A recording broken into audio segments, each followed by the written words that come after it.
వ్రతమిదం నిత్యం అనుతిష్టంతి మానవాః శ్రద్ధావంతో న సూయంతో ముచ్యంతే తేపి కర్మభిః.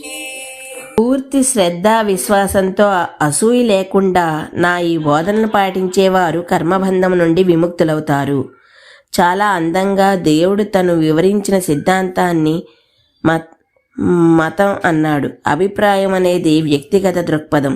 సూత్రం అంటే ఒక సార్వత్రిక వాస్తవం. అభిప్రాయాలనేవి బోధకులను బట్టి మారవచ్చు, కానీ సూత్రం అదే ఉంటుంది.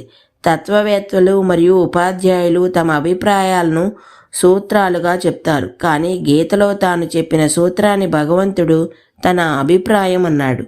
తన ఉదాహరణతో మనకు వినయాన్ని మర్యాదను నేర్పుతున్నాడు.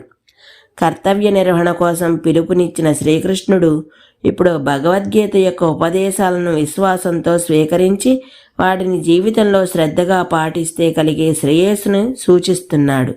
సత్యాన్ని తెలుసుకుని మన జీవితాలను మార్చుకోవటమే మనుష్యులుగా మనకున్న విశేష ధర్మం.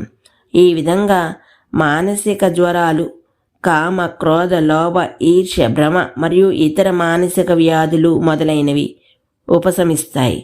ఇంతకు పూర్వ శ్లోకంలో అన్ని కార్యములను తనకే అర్పితం చేయమని శ్రీకృష్ణుడు అర్జునుడికి వివరించాడు. కానీ ఈ ఉపదేశం పట్ల భగవంతుని మీద విశ్వాసం లేని వారి నుండి అవహేళన ఎదుర్కోవచ్చు మరియు భగవంతునిపై ఈర్ష్య గలవారి నుండి తిరస్కారం ఎదుర్కోవచ్చు. కాబట్టి దృఢ విశ్వాసంతో ఈ ఉపదేశాన్ని స్వీకరించవలసిన అవసరాన్ని శ్రీకృష్ణుడు నొక్కి చెప్తున్నాడు. నమ్మకంతో ఈ ఉపదేశాన్ని పాటించేవారు కర్మబంధాల నుండి విముక్తులవుతారు. మరిక నమ్మకం లేని వారి గతి ఏమవుతుంది? వారి పరిస్థితి ఇక తదుపరి వివరించబడింది. ఈ రోజుకి ఎక్కడితో ఆపుతున్నాను, మిగతాది రేపు చెప్తాను. అంతవరకు ధన్యవాదాలు.